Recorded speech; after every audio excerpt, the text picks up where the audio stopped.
Welcome to Emotional Support Water Bottle with Hannah and Ailish. I'm Hannah. And I'm Ailish. So I feel like we should start with Real Housewives. Yes, so I thought the episode was pretty boring up until, like, the last bit when they started, like, I can't remember the one girl's name, but she was talking about how... the one girl noticed that the other girl posted about how so happy we're still in business. So I wrote people's names down, so I will fill in the blanks. Gina is the one that brought up that Jen. Yeah, Jen posted that glad we're still in business. Gina's the one with the short hair. Okay. And Jen has the blonde. Blonde hair. Yeah. Okay. And, well, Tamra's business, their Cut Fitness, is closing. Yeah. And the day before, they were having this closing party, which I thought was weird. And the title of it was weird. Like, we're cutting it closed. The way they had to, like, add in so much to it to make it make sense. And it still didn't make sense to me.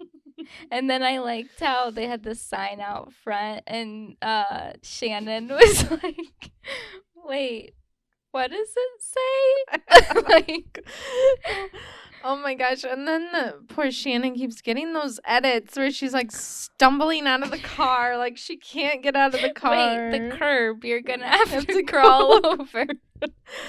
Oh, poor I Shannon. feel like she has to kind of lean into it. There's no way. But anyway, what you were saying, do you think it was on purpose that Gina brought all that up? I mean, since I don't know if Gina was on last season, probably was. So I don't know much about her intentions. Yeah.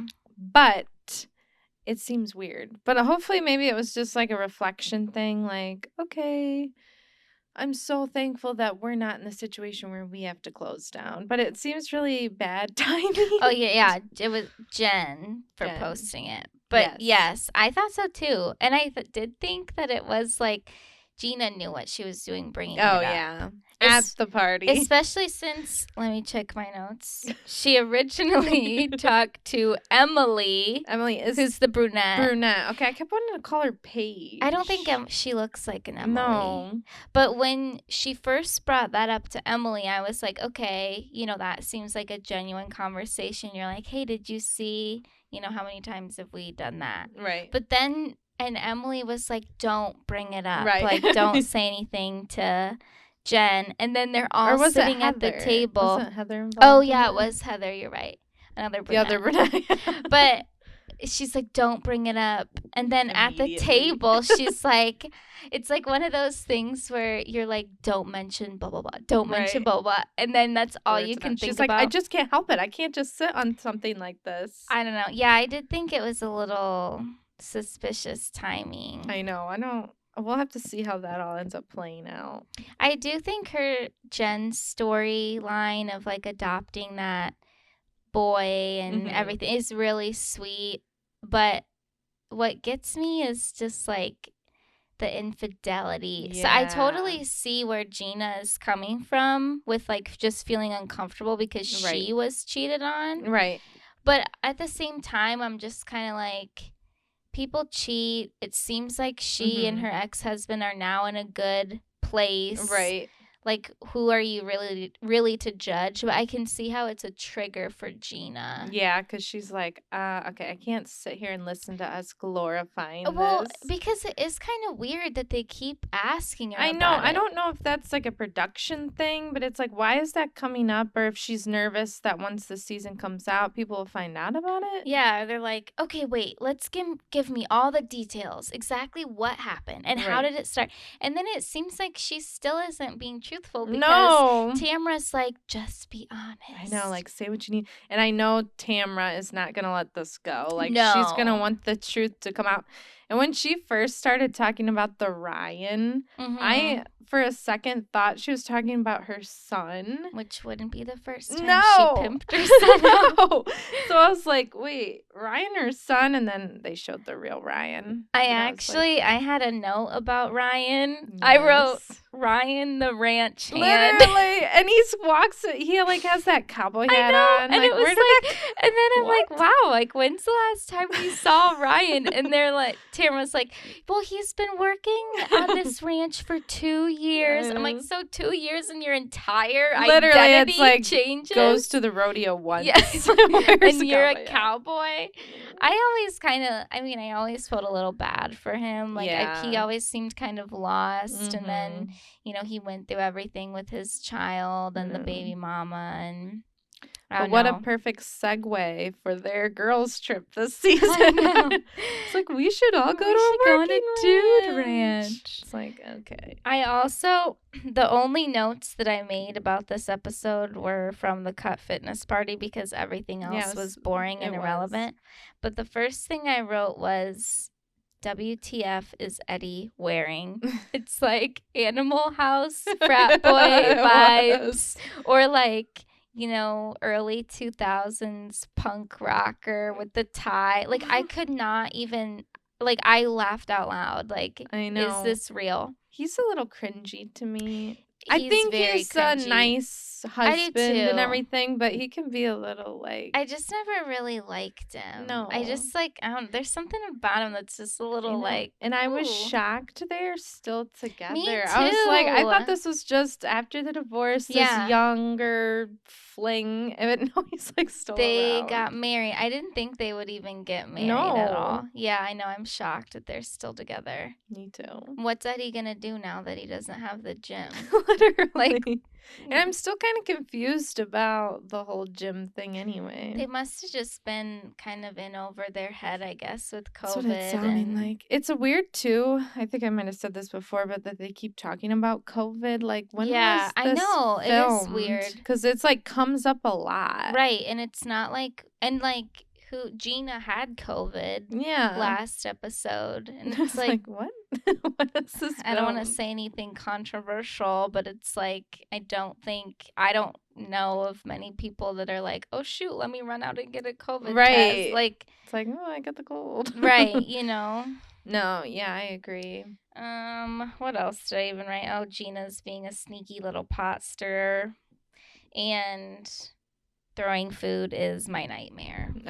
Like, that just grossed me out. And I heard on another podcast, it might have been Turtle Time, actually, when they were like, it just seemed like nothing is going on. And Tamra's like, what can I do to liven it up? Yeah, and to, like, make this seem like it was so fun. And I'll start a food fight. Like, that's not fun. No. First of all, the party that they're having is weird anyway. Yeah, like, it's so weird and uncomfortable.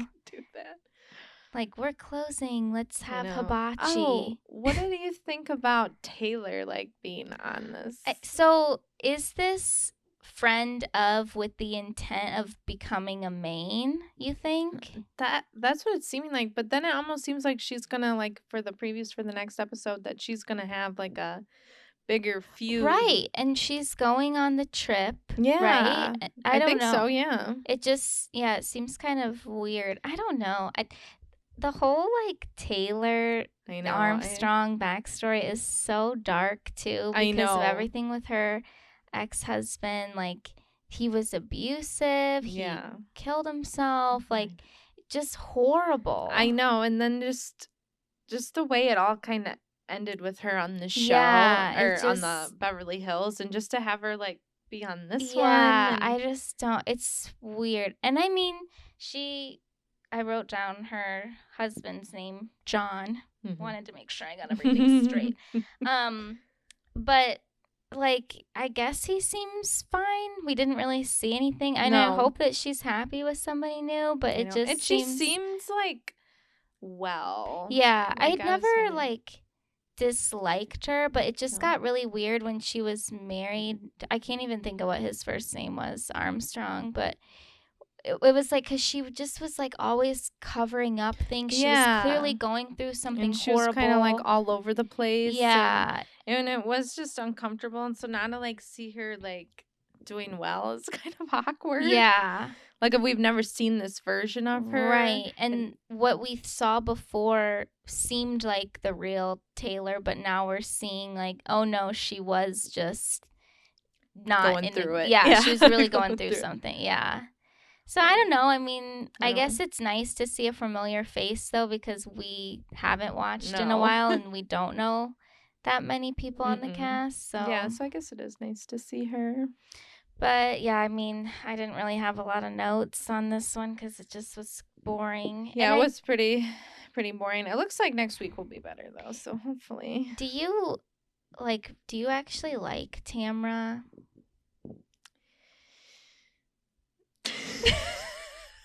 The silence is loud. It's deafening. I don't know. Like, I think I appreciate her as she's a good reality TV star. Yeah. But I'm starting to, like, remember all, like, the bad traits of her again. And I'm like, oh, yeah, that's right. She can't not say anything. She is a little problematic. Yes. You know? And, like, I mean, she was told not to come back, like, right? Like, she was, I don't know. I'm pretty sure that she, like, way back in the day, like, she, like, wasn't on the previous seasons because I think they told her, like, enough is enough. Yeah, like, you're fired. Well, I mean, that got just so intense too, like all that fighting and, yeah, it was too much. I know. And then all the stuff with her daughter, and which is like, I feel bad for her, but I don't know. It just, do you like her? It's like sometimes I do. I know, like, I was so excited for her to be back, but now I'm like, oh dear. Now I remember why. Here we're going there. I really did. I liked the dynamic of her and Vicky because they were just fun and like ridiculous. Goofy. But like, it just feels like after, which she was not in a good marriage originally, right. But it just seemed like after that, like, she was just always looking for something. Like, she just almost, it's like she tries too hard to make that scene or make, you know, like something that's going to be in the tabloids the next day or whatever. And it's just, sometimes it just doesn't come off as real, which I know that, you know, not everything is, but just with other people who are, I don't know, it just seemed more of like a natural fit. She's just very like an instigator. And then I kind of started taking Shannon's side a little bit. Like, I was like, maybe Tamra was just kind of like going off and like talking bad about her, and Shannon was like, what? I know. And I just feel like both of them, I don't know if they're meant to be friends. I know, not anymore. Like, I just feel that this issue is not going to be resolved. Even towards the beginning of this episode where like Tamra was like, oh my God, like I drank so much. Like, I'm sorry, Tamra, but that's kind of an issue. Yeah. Like, if you drank so much that you literally genuinely did not remember all those horrible things that you said. Yeah, like you were going off. I mean, I definitely have been in situations where I've said like mean things to somebody when I was drinking, but like I knew that I said them because like I actually wanted to say it. And I meant it. But I've never had someone tell me like, you said blah blah blah to. You're like, what? Yeah, I never. Especially like, I feel like you would remember like verbally attacking someone. Yeah, because it was bad. It was bad. And then she's like apologizing, and it seemed like she was crying when she was just like FaceTime. We're like, I'm so sorry. And why did you FaceTime? Yeah, it was that was what I thought. I don't know if that was like a production thing or what, but it was like, you have to see my tears. And oh, by the way, I'm having a party. Yeah, you should probably just come. It was weird. I know. I feel like they wouldn't be friends, or they wouldn't have been friends before if the show wasn't their main or like their commonality. Their common thread. Yeah, I don't know that. I was excited for this season, but now I don't know. Like, it feels toxic. It just, yeah, it's toxic. It's a little boring. I know. Well, I mean, if the most dramatic thing that happened this episode was the food fight, that no one wanted. Like, nobody wanted to be a part of that. No. And when they were just showing, like, Tamra running around like a maniac, and everybody in the background is just like, what is going on? Like, it was kind of sad. It was too much. But anyway, that's really... We'll see how it goes. This is a side note. Just to call back to our last episode, Hannah and I were correct in the gender of Courtney and Travis's we were. baby. Yes, we were. They are having a baby. Boy. We felt confident when we said it last week, and just, we were right. So we have name predictions too. We have Sid and Skull. We'll let you know if we think it's someone. Shadow. Darkness. It's going to be so over the top. I know. Because we talked about it. We're like, do you think it'll be something kind of normal or something weird? And we're both, I know, because weird. We're like, Penelope and Mason are pretty normal. Yeah. They have a Landon in the mix. Yeah. That's relatively normal, but I know. I feel like maybe they'll name him Blink 182. Or just drummer. Blink. Yeah. One of the other things, I mean, I don't want to talk about like the submarine situation for forever, but because it's already been done, that happened right after we recorded the podcast, right of after. course. But going off of that, I was just like, what is happening in this world? Like the submarine situation, and then people are just we're going nuts with like videos and memes. I know. Well, it was I think the whole thing was interesting. Not, obviously there was lives lost, but just learning about like, it was crazy. You can't literally just go down to the bottom of the ocean. Like there's all this stuff, and just to see how far down the Titanic actually was, and like where it was actually located, and the way. I mean, a personal positive out of this was that I learned more things. Yeah, it was like it ended up being really fascinating. But I mean, I saw that people were making like playlists. I know. It's not funny that people died. It's very tragic. But just how everybody rolled with it was I know. And then the first thing I saw was a TikTok, and it was from the actual Titanic movie, when it was like at the end where Rose had passed away. Yeah. And she's like seeing all the people that passed away in the Titanic, and they're like, oh, what the submariners are doing now. And then I'm like, oh, that's not nice. And then I'm in the comments, and there was one where it was like, somebody was like, too soon, or like there was something that was so funny, and I was literally like, do I laugh? I tried so hard. I'm like, that's not right. I saw one at TikTok, I think it was today, where it was like James Cameron and Celine Dion opening their residual checks from the Titanic, and they're just like, yo, yeah. I love that James Cameron was out here like humble bragging. Milked it like, so I mean, I've been down there a couple times, maybe like once, twice, 33. And I saw he's like, I heard about this vessel, and I knew from the start it was a bad design. I never would have gone down in that. And I've been down to see the Titanic ruins on 15 different occasions. I think it was 33. Literally 33 Was it really? times. I thought you just threw that number out. No, I think that's like... It doesn't I've been surprise down there me. many times, so I know, I was like, oh. I mean, which I do think it's cool. Like, if that's you awesome. can do it safely... Like I know. That's why people were being, I thought, a little hard on them in a way, because it's like, how cool would that be to like actually see it if you could? Okay, I agree. But then when you heard about obviously all that then, but I think in theory it's that does sound like a cool idea. You got a bunch of money. Me and my husband, when we were in Vegas, they had a nice Titanic exhibit that I would recommend. Right? Like... There's that was cool. That had artifacts, that had, the the temperature of the water you could feel. You could walk out on the deck. I think there's many of those across this earth. It was really cool. And you know what was even crazier? They had an actual piece of the Titanic that you could look at. Yes. How much did that cost you? Probably like $15. Interesting. So, would you say you got a authentic Titanic experience? I felt like I really did. I mean, I was getting emotional. Like, it was a very, somebody took all that time and effort. They collected all that stuff. Yeah, probably James Cameron.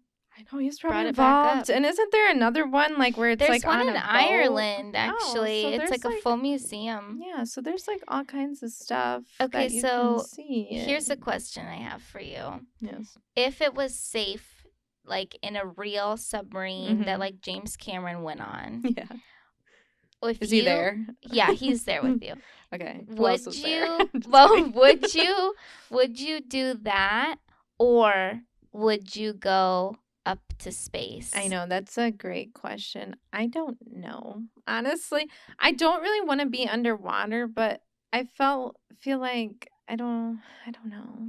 I feel like I would rather go up to space. I know. I think that would be cool because I don't really have that much of a desire to go down to a dark ocean. No. But space, it's whoa, you get to can see physically a lot see more. it. Yeah. I know that's freaks me out because in the ocean, after a certain point, it's gonna be just darkness until they turn a little light on. You're not going to be able to see.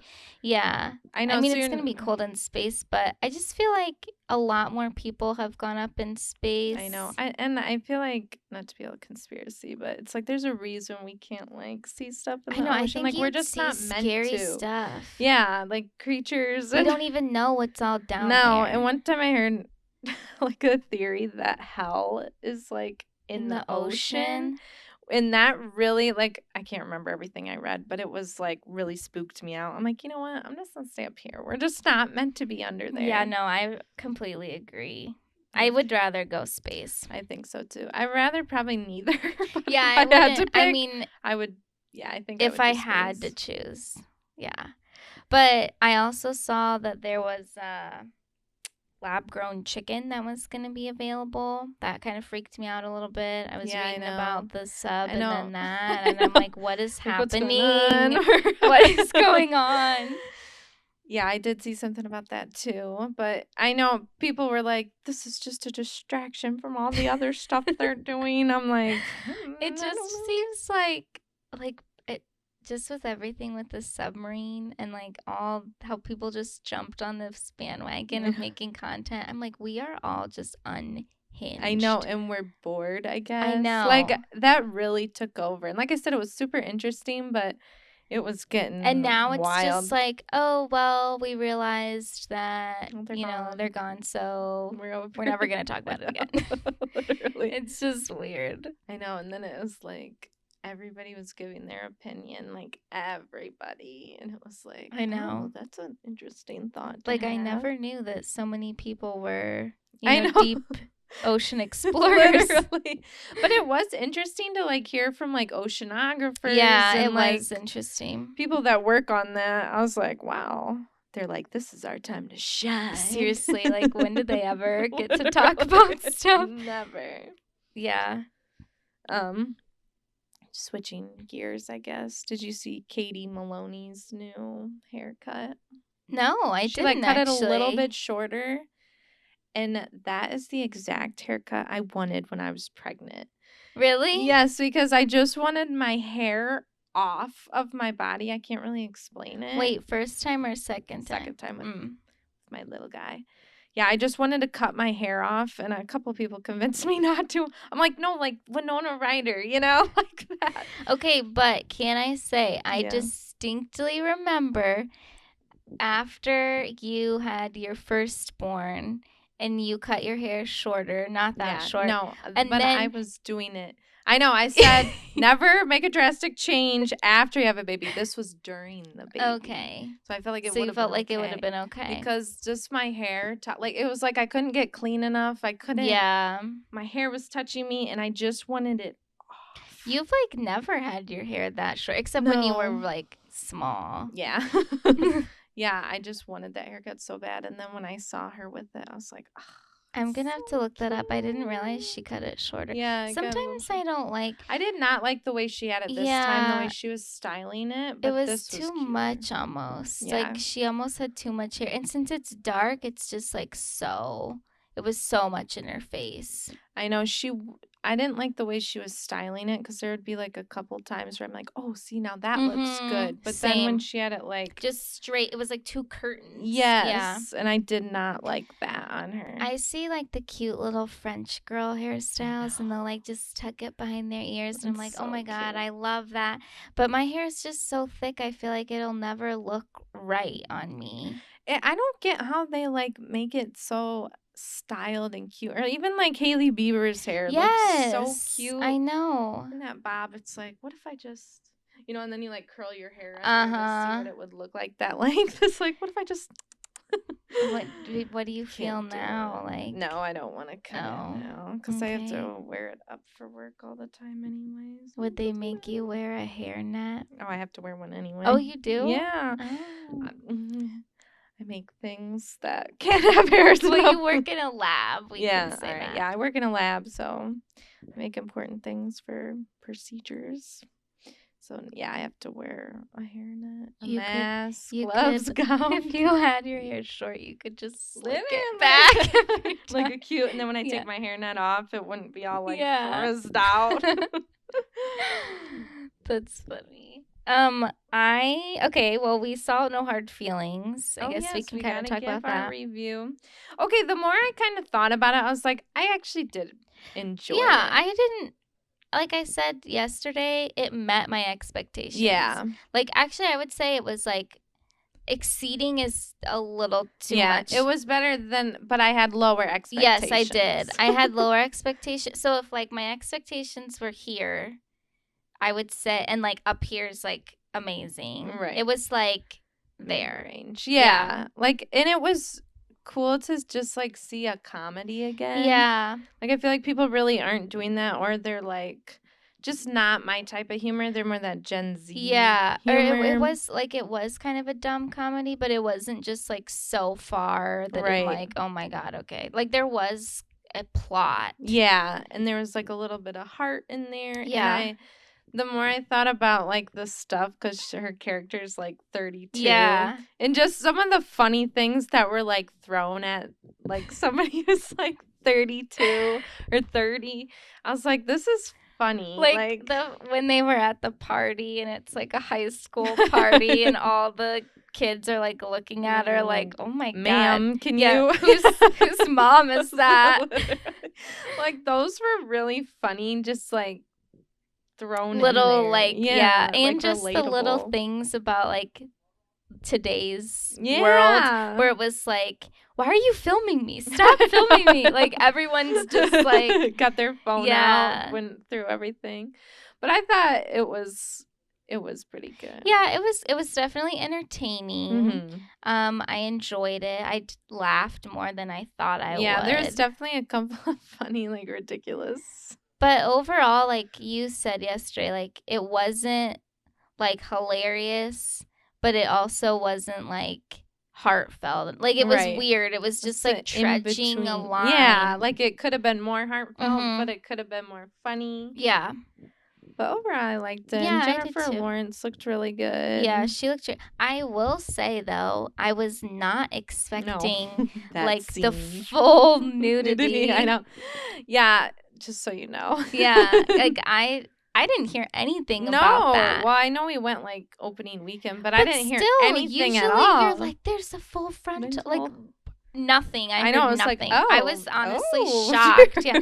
I mean, she looked amazing. Right. That was what I took away from it. I'm like, damn. I mean, I don't know if they did a double for that since it was, like, a active scene. I don't want to give anything away if anybody who hasn't seen it. But, yeah, I mean, I was just surprised. Yeah, I was. And it didn't, like, necessarily feel gratuitous or anything. No. Like, it really felt like her character would have done this particular it wasn't, like, a vulgar scene or anything like that. A funny, it was like, funny, crazy scene. I was thinking, too, It was like her body looked amazing, and it looked like an obtainable body. I like agree. If you're looking at Kylie Jenner, it's like, okay, I'm never gonna look like that. But hers, it looked like she worked out. Right. And I think she has a slimmer figure anyway. Yeah. She's taller. Like, it looked like this is a normal. Yeah, it looks like a normal person that works out. Yeah. Which was like really nice. It was nice. Not nice to see her naked, but just like. But I didn't mind it. Like it was fine. Yeah. But compared to like what we're so used to seeing that Instagram influencer body type that is either like photoshopped or just such a small waist. Yeah. Like big on top, big on bottom. Like she was very proportional. Yes. And it was nice to see. It was. I did think though, like, with movies like this, it was like, okay, the last 10 minutes, we got to just push everything in and wrap this up. So it just felt like, okay, like we spent this whole time building this story, and then what did you realize? Like it had to be 100, like 35 minutes or something. And like that was it. Like that felt a little rushed, but yeah, I mean, I thought it was cute. We talked about this yesterday when we saw it, but like if roles were reversed and it was like a 32-year-old man with a 19-year-old girl, I think people would feel a lot different. Yes. And even, I don't know, like it's like it was kind of weird and uncomfortable at times to watch it, but like I also didn't feel like it was. Yeah, I think they gave enough heart in it, and like her character was starting to feel like a little guilty about some of it, that it didn't feel so. But again, like if even if it was the same whole same premise, with the roles, even if he was being like starting to have feelings, like I just feel like people would have been like, this is disgusting. Gross. Yeah, I don't know. I mean, I thought it was cute, obviously, because Jennifer Lawrence does look young. Like, it makes it. And I did like that they didn't try and make her be like, oh, no, I'm 25. Yeah, like they really straight gave her age. Yeah, I'm 32. Yeah. I liked that, too. And the boy was, like, cute. Yeah, he was cute. He did good. He was funny. Yeah, he was funny. I would, if someone's looking for like a little comedy, I would say go see it. It was fun enough, I think so.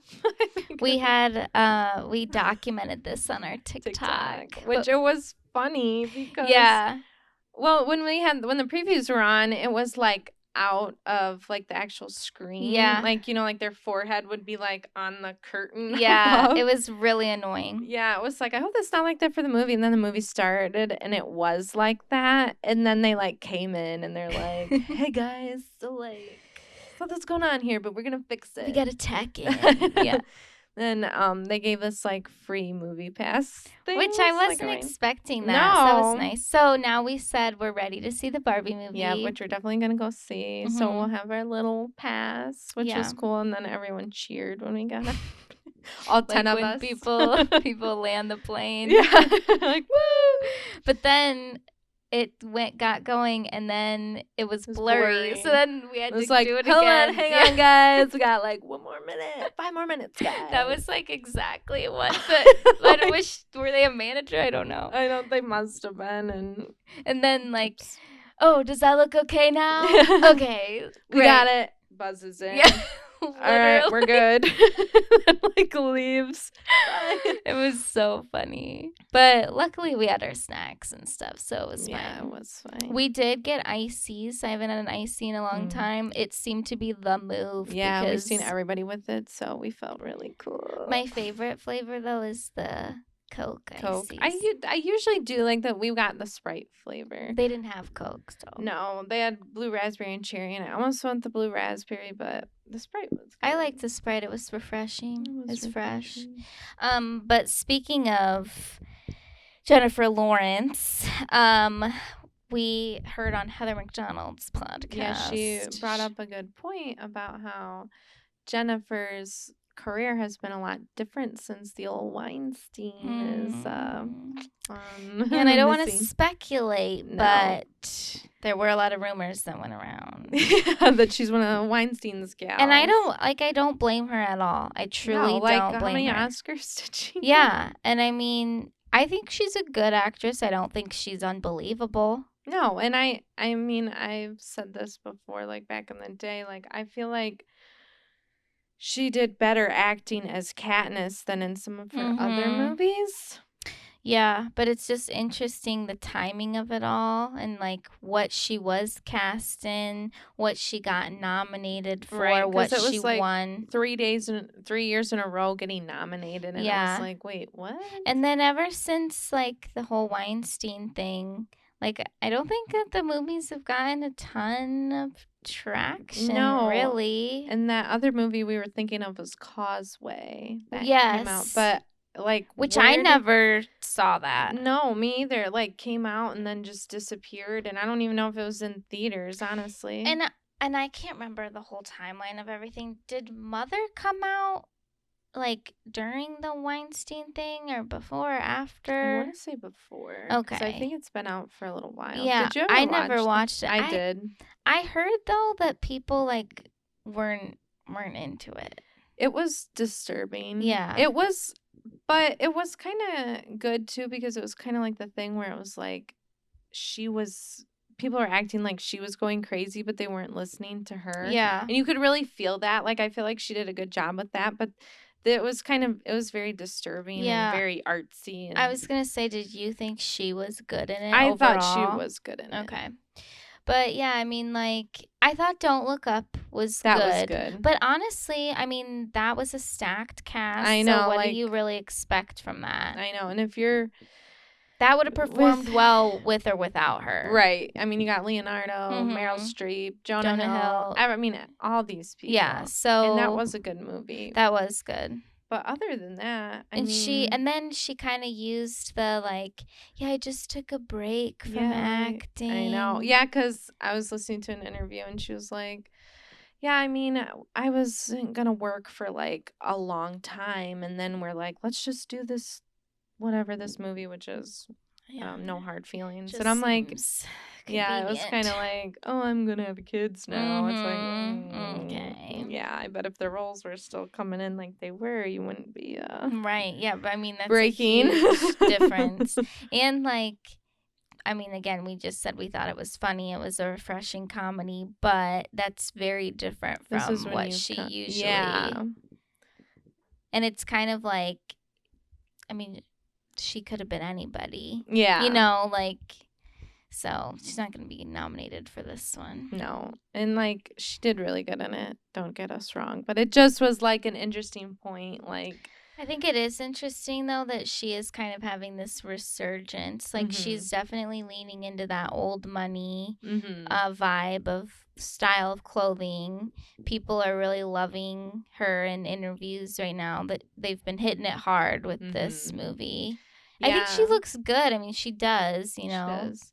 Yeah, I definitely thought, like, her face looked really good. Like, maybe some lift going on there. But it looked good. Subtle. Yeah. But you know what? Like, so many... I think the majority of celebrities out there, like, especially women, they get all those little tweaks that are so subtle, and you're just like, oh, wow, like... They look good. But it's really because they've gotten little nips and tucks done that you can't really detect. I know. It's like... Those subtle changes are what does it. Yeah, I know. Speaking of Heather McDonald, we got to give her a little shout out here. She responded to our email. So we've been trying to do like promoting ourselves because, you know, what we got to do for the podcast. Yeah, we're just out here grinding. But I mean, like, we do listen to Juicy Scoop. Like, I listen to it like twice a week, Yeah. Tuesdays and Thursdays. So I love it. And we're like, let's reach out to Heather. So I will say that they were extremely responsive. Oh, yeah. We don't know if it was actually Heather that responded to us or not. It wasn't Heather. But in our head, Heather, it could have been. We wish it was you. We love you. Maybe the person read it to her. But we just asked for, we said what we just said. We're fans of Juicy Scoop, yada, yada. We started a podcast. Do you have any advice? And then they gave advice, which is pretty much what we've been doing. Yeah, we already know. Get a good equipment, stick with it, be patient, be authentic, which is what we're doing. Trying. I guess it was just it was nice to get a response. It was nice to hear that we are doing what we're supposed to. But I thought she was gonna want to collab with us. Yeah, I thought she was gonna fly us out. Oh, come on, be on the show. We can talk. I just feel like we would have a great conversation with her. I love all the stuff she talks about, and we talk about it too. And I know. I don't know. So Heather, missed opportunity. We are available. If you ever want to reach out, you have our email. Just let us know. Oh my gosh. We can hope. No. I mean, I would like to think that we would do that for somebody with no followers and give them all our clout. I mean, yeah, I get it, but it doesn't mean it doesn't hurt. I know. Just we could use a little help if anyone wants to throw us a bone. Are you ready to talk about the book? I am. Okay, I have to pull up my notes on my computer. Right. Well, we're going to talk about Minka Kelly's book. Tell us everything. If this was... All right, I'm just going to say a couple things up first. Okay. My least favorite parts of celebrity memoirs are the childhood parts. About 85% of this was... childhood. I would almost even say 93% of this was childhood, which I guess what if I'm thinking of a Holly Madison book where there's no childhood in there. Yeah. I'm like, what happened to you in your childhood that made you this way? But with this book, I guess my favorite parts are when they get to Hollywood and we get all the juicy stuff. There really wasn't none of that. There wasn't any juice. There wasn't any juice. Which that's, I didn't know anything really about this book, what was going No, I didn't either. So it definitely took me for surprise about what the actual content was. It wasn't supposed to be a salacious tell-all. No. Even though it's called Tell Me Everything. So that's what I'm saying back to her. Please. I know, she told us everything but nothing. Yeah. That's what it felt like. If that makes sense. I mean, I will say one other thing I want to say. If you have not worked through childhood trauma, this book would be a very trigger. For sure. Huge trigger. I would say don't even think about reading it if you haven't worked through some of your childhood trauma because it was it was heavy. It was heavy. And it only talks about that pretty much. Yeah. I have a lot of thoughts. I don't know. I didn't enjoy this read really at all, and it didn't have anything to do with. It was sad. Her childhood trauma was very sad. Basically, a couple. I'm keep looking over here because I have to look at my computer now. But it was very traumatic. Her parents were basically just interchangeable people in her mind as a child. She was very overexposed. Mm-hmm. I just found it kind of boring. Honestly, it was. It was getting I guess. Okay, there's a lot going on here. There really the writing specifically was not she was having such detailed conversations in it between people, and I just don't. I know that's trying to make a better book and a more flowing book, but I just wouldn't be able to remember word for word conversations, and obviously she probably doesn't either, but she's writing it in the way and she just that I did not I don't enjoy her voice. Yeah, I think I would have liked it more if I had read it. Yeah, I agree. I thought that exact same thing. Because her voice, I mean, she has a very soft voice. she almost a childish voice. And she does like address that at one point. Like that's kind of like a defense mechanism for her. So to, was like, she feel, on like, edge a little... for the entire book Right. reading? I feel and like through she the rest of her life? doesn't know any other way to I be. know. I feel like maybe she shouldn't have read her own book. Yeah, I don't think having her read it was necessarily good, especially when she was like imitating like her mom or you know herself when she put on that like childlike voice. Yeah. It was almost hard to listen to because Yeah, I just found it so like cringy. I know, I didn't enjoy that, and not to get all woke, but she was like she grew up around a lot of Hispanic people. Like her stepdad was Hispanic, and so she would kind of like speak with a weird little like accent, but she isn't Hispanic. No, and I don't even think she speaks Spanish. So yeah, because she said I wish that I would have. So it was kind of like a little uncomfortable. Yeah, I was like, I don't know. Yeah, those parts were kind of weird. And were they actually married? Her mom and David? I don't think so. So I thought the whole David situation was weird. That was like her stepdad, but they weren't actually together really ever. It was on and off.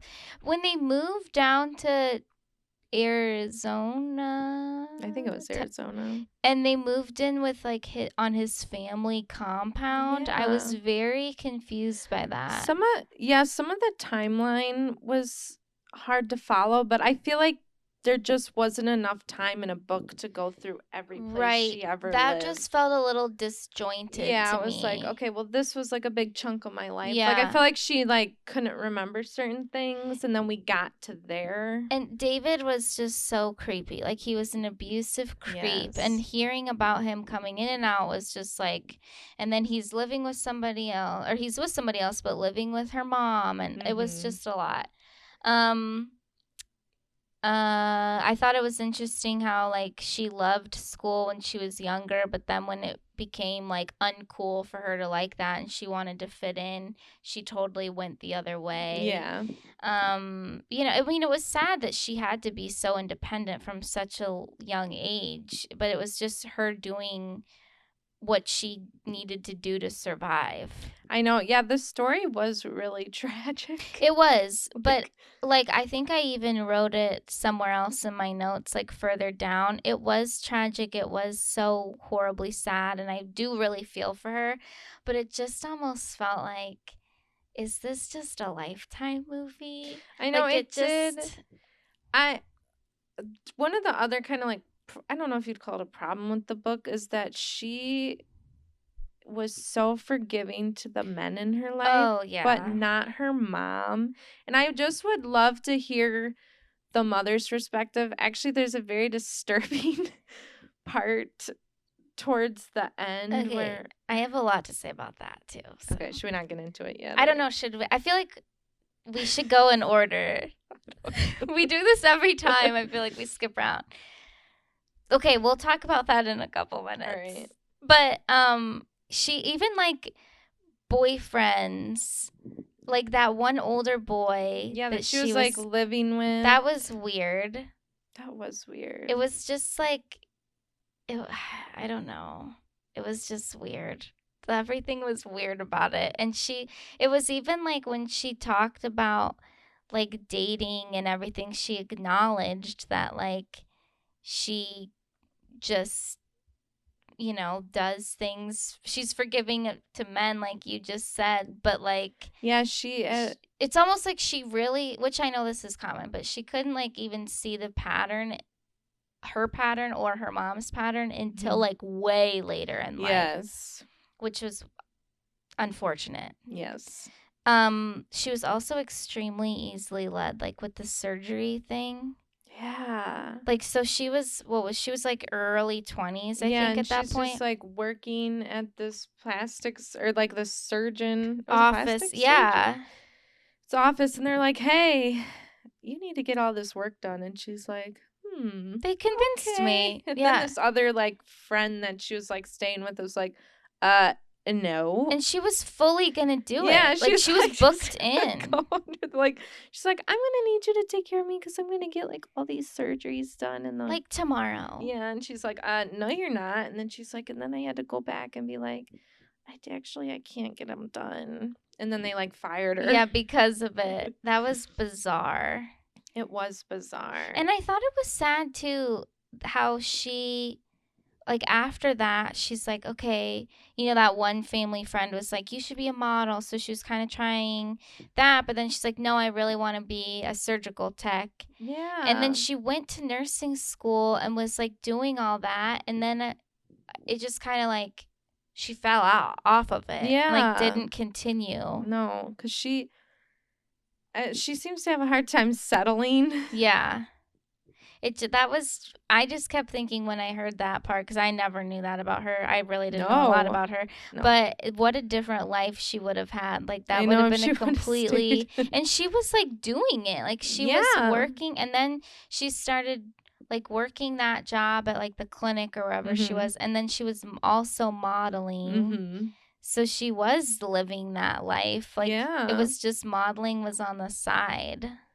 Yeah, and she seemed to really enjoy it. Like, I feel like if she didn't get, like, Friday Night Lights, I feel like she would still be on. I agree. I did think, like, when she was talking about a lot of the things that she did, like, with the nursing thing or with modeling, there was so much, like, I did my job perfectly. Yeah. I never made a mistake. I found every single solitary thing so fascinating. I loved and no every one second else did. Like, that just read kind of odd to me. I know. I feel like she was it just felt like she was trying to prove something, which I didn't feel like she needed to. It was like, no, like, I didn't need to act. Like, I was really good at, like, this. Right. And I was like, okay, that's fine. No one knew that about you, but, like, I know that kind of, and I did feel like some of the stuff, it was like we should have already known. Like, the way she wrote it, it's like, well, yeah, this is like when this happened, obviously. But we didn't. No. How would we have? It's kind of the whole thing kind of read like a little sing-song storybook almost. And, like, I think that did have a lot to do with her voice reading it. But just with little comments like that where she's like, I just dove into my anatomy textbook and I just read every word like it was water that I needed to survive.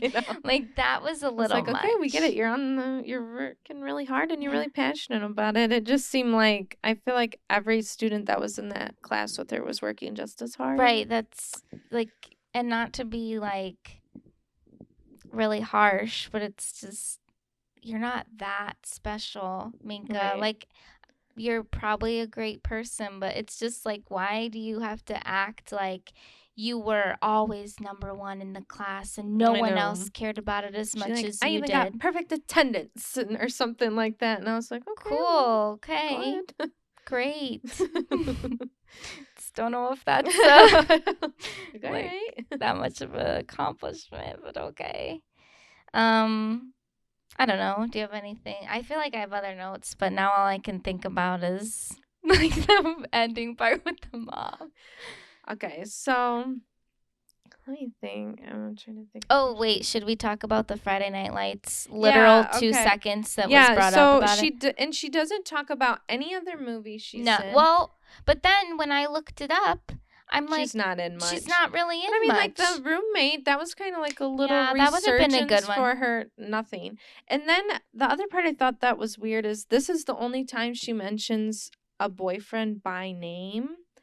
And, like, she's mentioned, like, 2 other, like, long-termy boyfriends and, like, changes their name and stuff. And I just wonder why she felt the need to, like, mention say Taylor Kitsch. That guy. The other guy on Friday Night Lights. I feel like I've heard multiple people say it different. Also, okay, were you on the way she was talking about her time on Friday Night Lights was that nobody liked her. Well, and I thought it was weird too because even like just like the nursing thing, she's like, I thought that we were gonna all come together as a cast and be best friends, and we but did nobody first. liked I me. know. That's the way it kind of like felt. She's like, and then, I dated that guy, and then, he was just so much more like visibly emotional, and they were all like taking his side because I was like the stone cold girl. And I was like, but then she also said, well, our relationship was toxic. And then on this scene, like, she literally didn't say anything about, what do you mean it was toxic? Like, yeah, I didn't quite understand that, other than they were like a on young again, off couple. again. Yeah, that was like hot and cold, which is, I mean, not normal, but kind of normal but at kind that of, yeah. age, because she was still young when she got that role. Right. And I just found that really weird to like, I felt like she put that in there to like explain herself to her castmates from that show. Yeah, well, it almost, thinking if I was a cast member on that show, it has seemed like she kind of attached herself to Taylor quite quickly. Yeah. And I think that would be kind of off-putting. Yeah. Where it's like, okay, so now you guys are sneaking around and we all know about it. You guys are an item. Right. Now it's out in the open. Now we have to go back and forth with your makeups and breakups. And it's like, that kind of isolates you from other people when you're... And it was probably exhausting. And she even said at one point, like, somebody, like a director or producer, was like, told them, can you guys like not do this? And they're like, what? We're not doing anything. And right. They obviously were. But it was weird because like we didn't really get a lot more from that. Like, I kind of wanted to hear more about that show. I loved that show. Like, I didn't watch it when it was on there. I watched it later. So but did you like her character on the show, or like her in the show? Kind of. I think I was kind of indifferent to her because she was just like the pretty high school cheerleader who had like a little bit of a dark past. Like, it wasn't, I was more interested in the other storylines or other characters. I did think it was interesting how she's like, everybody just assumed that I was just like my character, like but I wasn't. Yeah, and she's like, I would just kind of act like I was in a way, like I would just be very vague about myself in interviews. And but I kind of could, like, I think she could have been that in high school. Because, like, she was beautiful, but, like, she kind of, like, made herself not. Right. Or, like, she really tried very hard to fit in with whatever group was the first one to accept her. Right. But didn't she at one point do cheerleading? Or was she just talking about these cheerleading I can't remember, honestly. At one school she was at. I mean, some things were glossed over pretty quickly. They were. So there was like... That was the other thing about this book. There was a lot of information. Well, anyway, in the midst of working on she ends up getting like kind of estranged from her mother just because her mom... Well, which we didn't even touch on, really. We should have said that at the beginning. The mom is just pretty absent. I guess at one point, like I said, there's a lot. Yeah, there's a lot to unpack. At one point, her mom like just goes away to the Philippines. Yeah, on like a job. Lingerie. Oh my gosh, her mom was also a stripper. Oh gosh, there's so much we didn't talk about. Her mom was, I mean, she had a lot of addictions. Yeah, drugs and alcohol. She was a single mom, young mom. It does seem like she was like kind of erratic and I think that she self-destructive. She probably did think that she was doing what was best. I know. I guess I think she also made very clear choices that were not made with her daughter in mind. Yeah, I definitely, like, her mom was definitely a selfish person. Absolutely. It's like when she goes to the Philippines, she's supposed to be gone for like 6 weeks or something, and Minka is basically left to like being moved, passed around from friend to friend, and her mom is gone so much longer. I mean, she's still like in contact with her, but it's like she just isn't there. Right. And Minka's like, okay, mom. And so she gets really resentful towards her mom as she gets older. But I think it was justified. I think the resentment is justified because she wasn't there, and No, she yeah, wasn't a good mom. I know, and kind of like had her daughter in like the strip club when she was working. Yeah, and it's like, I get if you don't have the family support, like I understand you do what you need to do, but like there are also like ways. She didn't put Minka in situations where she was safe. No. And it wasn't because she didn't have any other options. No, it was kind of like, well, I want to hook up with this guy, so, right, and the daughter has to come along. Yeah, like she literally brought her to random guys' houses. Yeah, and like at one point, one of the guys like takes her to school because her like mom she didn't won't even wake know up. who he was. Yeah. So like that's messed up. Yeah, it was. It was definitely intense.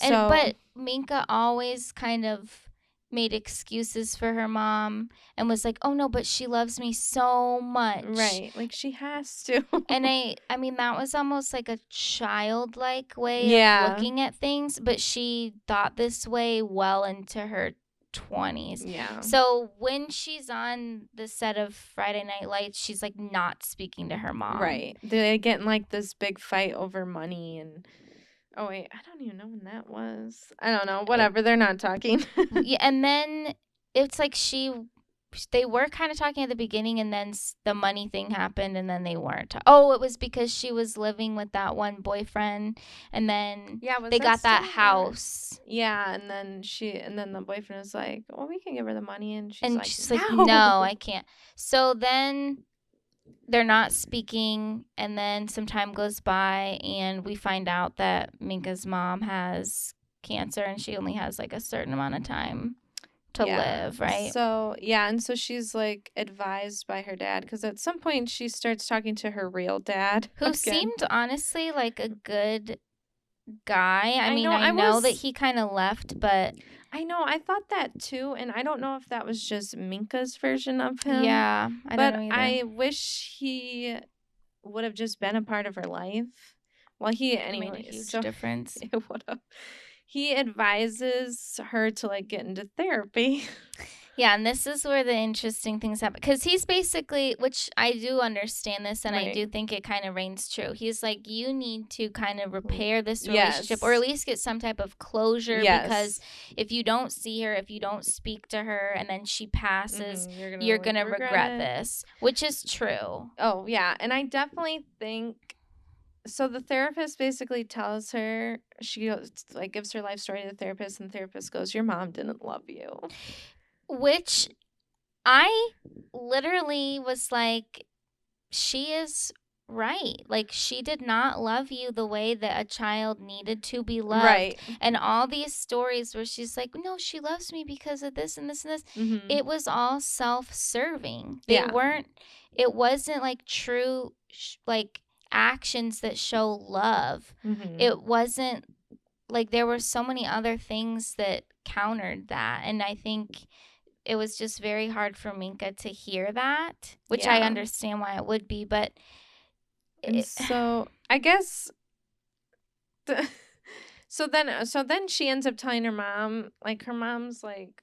She's not fully on the deathbed yet, but she's getting there. She's, like, on the death futon. Yeah, she's like pretty almost, damn close. She's pretty close. And I had a lot of notes about this one. I gotta scroll up.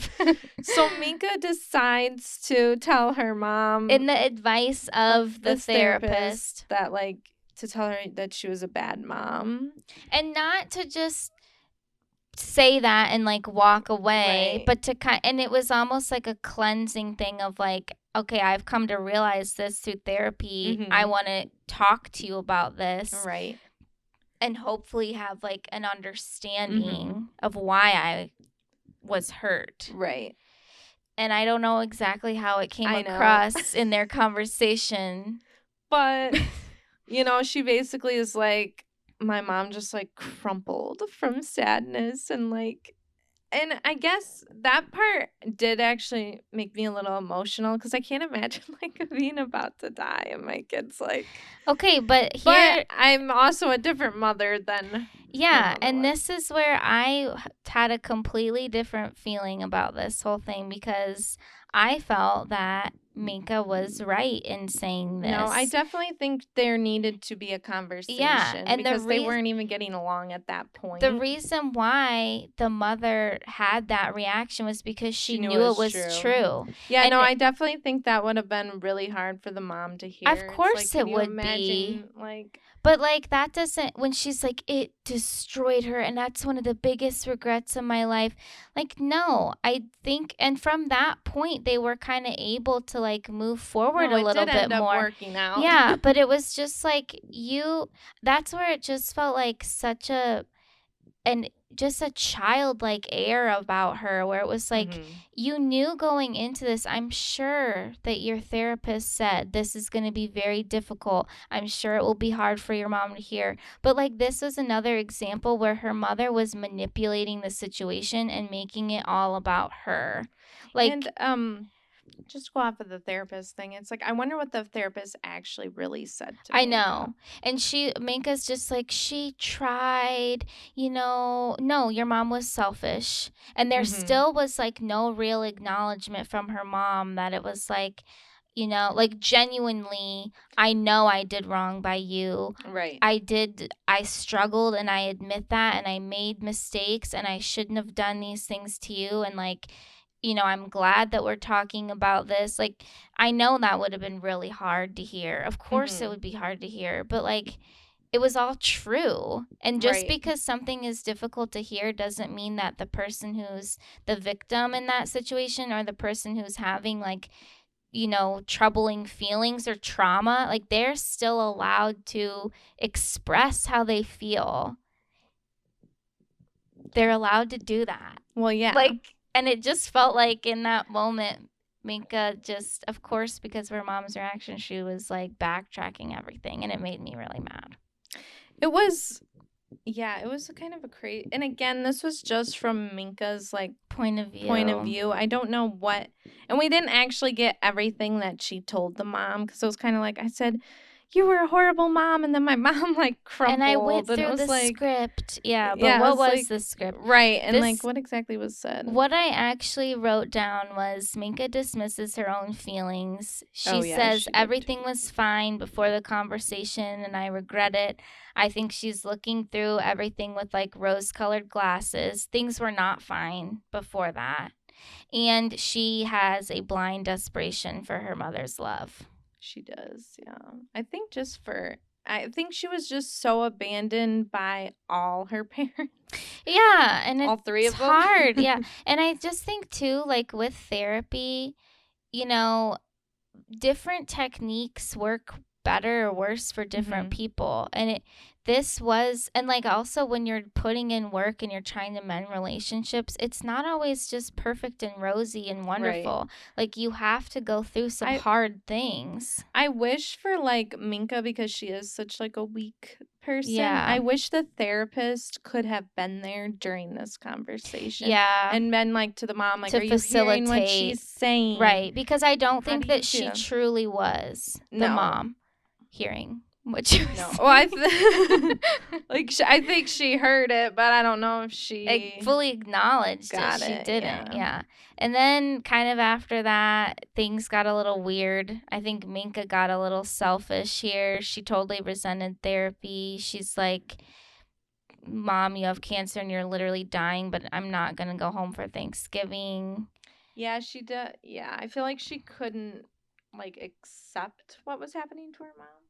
And then here was my question. So after that, her mom took a very bad turn. She didn't go home for Thanksgiving, but then it was like, I don't know, maybe Christmas time-ish. I think. And then they're like, you need to come. And so she swoops in at the end of her mom's life and becomes the all-star caregiver and was amazing. But, like, things were bad with her mom. Like, she was literally dying.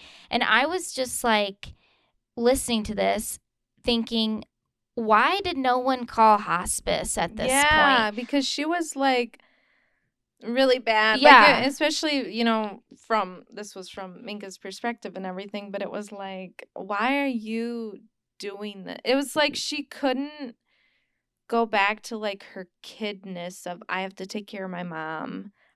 we don't need help. It's Yeah. just the two of us. And it was like, no, I think you really need it. Because it was like Minka was like giving her medicine or like administering the medicine too. And it was like, it just seemed inappropriate. And again, like, I know that she had her training and medical training, whatever, but like that's kind of irrelevant.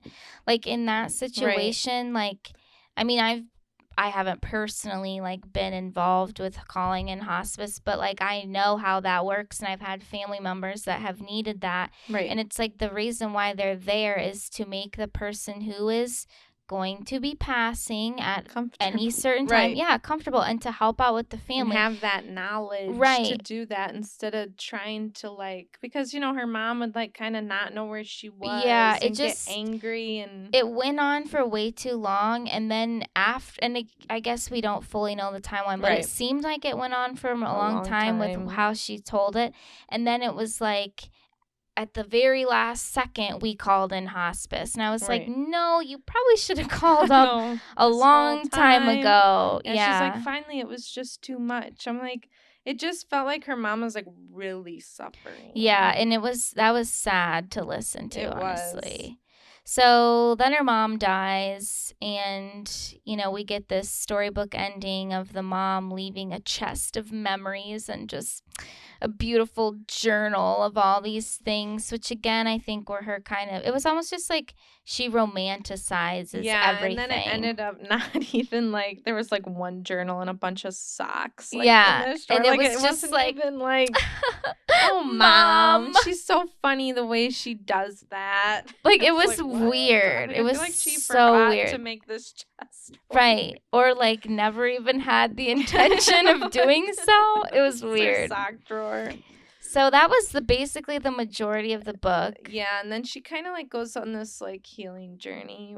She like does ketamine to like bring back all these horrible memories. Yeah. I wasn't sure. I I don't know much about the ketamine thing, but it just felt like, I know some people think they have to like relive everything to like, but there's also a reason your brain like, I think, protects yourself. Right, for sure. And I think that there's different ways of processing through trauma than literally reliving it. Like, and I don't know.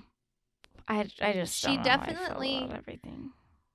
Is working on healing from everything, which is like, I think that's desperately needed to do. Yes, but I'm not really sure she fully is. Yeah, like I didn't walk away from this book like, wow, what a journey. Yeah, I was like, I feel like we're still on the journey. Yeah, I feel like we're still in the middle of it, which, okay, I guess. I know, like, that's fine. You can still write a memoir if you do that, but I don't know. Then she also has a random story that's thrown in there about Harvey Weinstein, bringing him up again twice in one episode. But it was weird because, you know, it was like the scandal that wasn't, you know, it was weird that she kind of even brought it up. I know, because in the end it was like, you know, he like wants this meeting with her, and he's like propositions her as like a girlfriend, and she's like, no, teehee. And then he's like, okay. Yeah, literally. And then that's the end of the story, and she's like, you know, I was really like, I should have said something, blah, blah, blah. But by you saying this at all is taking away from the actual victims, because you were let to get away, and people actually had horrific stories with him. And just for her to be like, yeah, like he wanted me to, kind of thing. And I was right. And it felt just odd because she didn't say anything during the actual movement. No.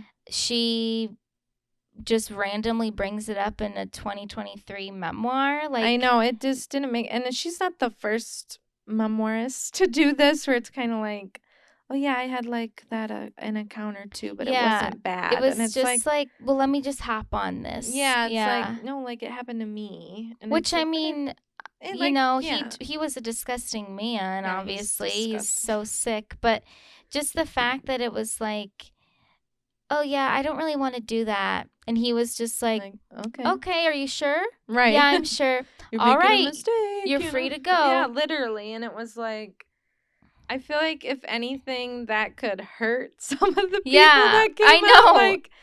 But like, here, really, you had this horrific experience? Yeah, when he let Minka Kelly was able to walk free. Right. Yeah. It's like, I don't know. Yeah, that was definitely at the end. It felt really rushed. Like, oh, yeah, and I had a miscarriage. Oh, yeah, and yes. I broke up with this guy. Oh, yeah, I started taking strip dancing classes. Like, yeah. full circle. It's like, I don't know. The ending wasn't It just great. No, it wasn't. And I'm glad that she is. And then she was even like still at the end, like romanticizing things with her mother, even though she's gone through all this, and she still was like, I still just wish that she were here, and I think about, what she would be saying in these situations. It's like, okay, I'm glad that you got through that, or you're still getting through it, but there's also nothing wrong with saying, I had a bad mom, I had a horrible childhood, she was not good to me, but I still love her. Yeah, and I still miss her, right. guess, in a way. But it, like, two things can be true at the same time, right? Right. And it does feel very, I don't know. I guess it kind of reminds me of Jeanette McCurdy. Like, it's this sounds bad, but it's almost better that parent is gone. Yeah. For that child, but I don't feel like Minka sees it the way like Jeanette McCurdy right did. And because honestly, like, even at the end, like, she didn't even really acknowledge like her addiction issues, right? I mean, and that was the huge part of her, not being the parent that she probably could have been. It was because she had like multiple addictions, and she was, I think, a selfish person, not just because of her addictions, but in other ways. And it's just like, she didn't even say anything about that, which I found kind of I know odd. It did feel like she kind of, it was like she wanted her mom to look bad, but also didn't want her mom to look bad. Yeah. And like this weird, like, I want to tell you all about how bad she was because of how I am. But like, I also she's don't want you to amazing. think. Yeah. It's like, I don't want you to know all her deep, dark secrets, which it's like, I don't know. Yeah, I just kind of, I ended this book and I was honestly just frustrated. Like, I just was kind of annoyed by it. I know. It's like, I don't think it was a bad book, but I don't think it's a book I would ever recommend anyone to read. No, I wouldn't like, you'd either. have to. Well, and not only because of the childhood trauma thing, but also just, I just didn't really care about it. Like, there wasn't anything that came out of it that I was like, wow, like, that was insightful, or like, that really gives me something to like deeply think about, or like, wow, I learned so much about this amazing actress's career. Like, it was just, it does.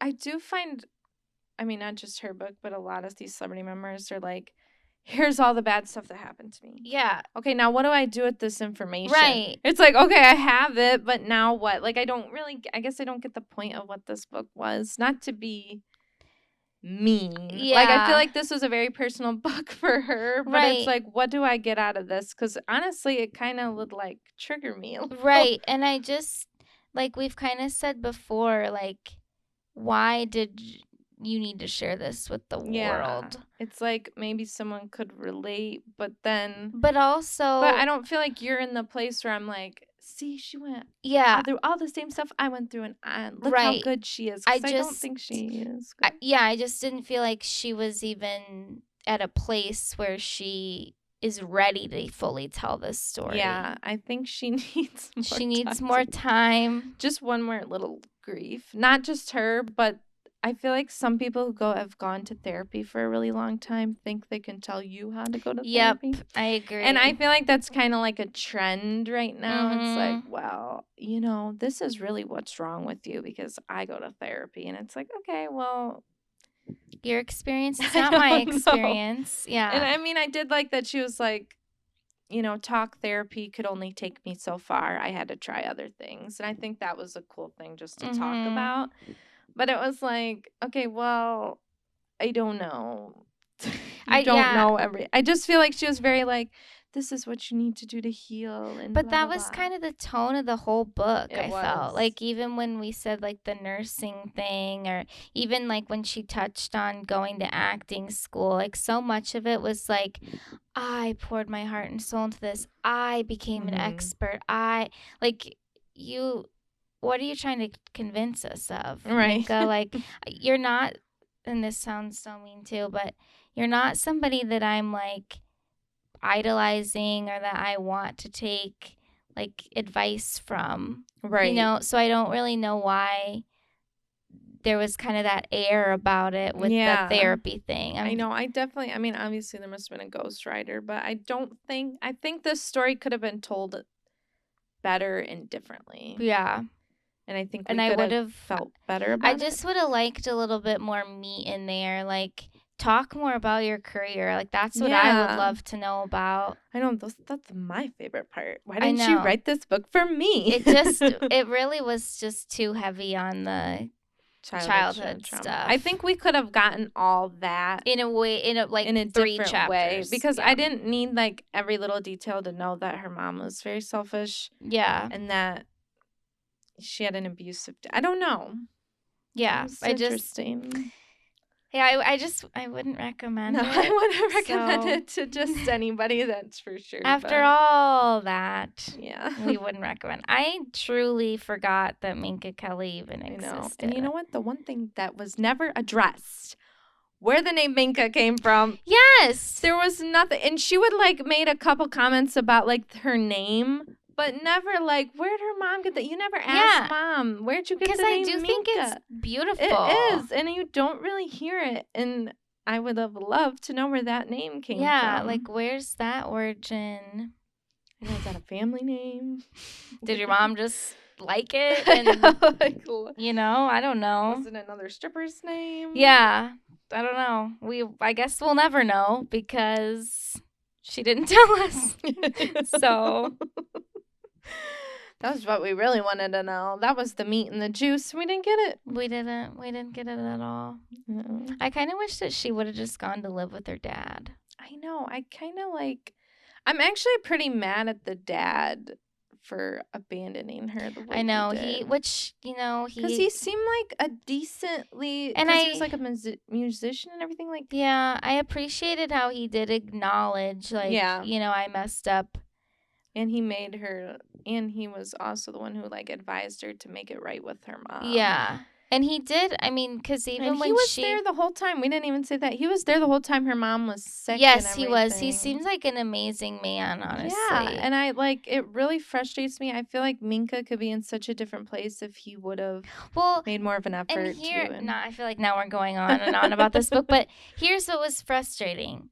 Her dad was this great guy who I know abandoned her at one point, but then later in life they really connected again and were in a great spot. Mm-hmm. But I never really heard her sing his praises so much. I mean, there were a couple glimpses of it, but like compared to how she just talked up her mom, I mean, it was a huge difference.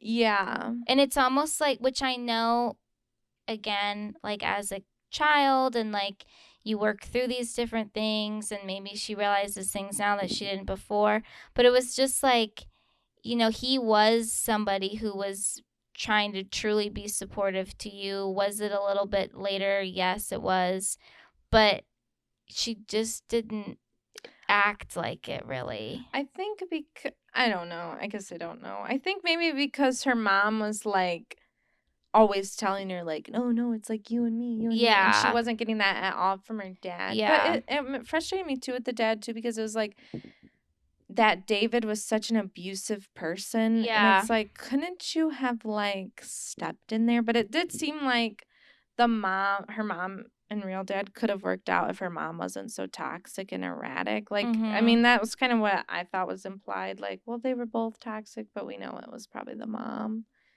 that made them not together. Yeah, I think he just couldn't handle it anymore. No. And I just wish the dad would have like ship. got in there more for her. I know, but it seemed like he was young too, and he was also a little selfish at that time in his life, and then he came to the realization later that, like, this is my daughter, I need to be there for her. And unfortunately, I don't think her mom ever really came to that realization. Like, even when she was dying, it was kind of, you know, she thought about some things differently, but not the things that maybe she should have. Yeah. I don't know. Anyway. They both failed her. They did. And so did David. Well, I think. All her boyfriends. Yeah, all her boyfriends. Everyone failed this poor girl. But, yeah. Anyway. It was. Sorry for the depressing episode. Yeah, it was depressing. It started out so good. I know. Like, if I would have known what this book was about, I probably wouldn't have wanted to read it for this. Like, I would have just listened to it because I listened to it. Yeah, I don't think I would have picked it for a podcast. Picked it for the pod because it was just... It was heavy. It was heavy. It was a lot. Yeah. But anyway, well, I am going to recommend Ryan Hall, y'all. YouTube channel. If you like watching some weather related things, he'll like get on live when there's some severe weather, which there has been quite a bit. Yeah, lately. we've had some severe weather around these parts. Yep. So I just turn him on, and he, you know, and there's comments you can read and everything. So if you're interested in storm watching. Is it for everywhere or like? Yeah, he's from Texas, but yeah, wherever there's a storm popping up, like a big like thing, he'll come up live on it. And then he'll do like stuff too, like what to expect this week. But he does like the whole United States kind of. That's cool. Yeah. I'm going to recommend another product from Trader Joe's because, like, the majority of my things are, like, food. But it's their Tzatziki dip. Is that how you say that? That, like, Greek yogurty cucumber thing? It is so freaking good. And it just has, like, thinly sliced bits of cucumber in it. And I had it with these like chickpea like chips from Trader Joe's too, and it is just A1. And it's perfect for summertime too because it's light, it's refreshing. I think it would be great if you're having like people over or want to bring something to a party. It's easy. You could put it in a different dish and say that you made it. But yeah, I would recommend that. Nice. Yeah, I've been in like chips and salsa and like hummus. I know. I get like, that way in the summer. So good. Well, thank you guys for listening. I know last week we said we were going to be going live on TikTok. No, but apparently you can't. You have to have a certain amount of followers. And we have not met that threshold. So we will do that once we have met that number and see how that goes. It might take us a little while. But in the meantime, still follow us on Instagram, TikTok. Make sure to listen and please review. Yes, give us some feedback. We'd love to hear it. And then next week we'll come back with the next book that we'll be reading. Yep. And yeah. Bye. Bye.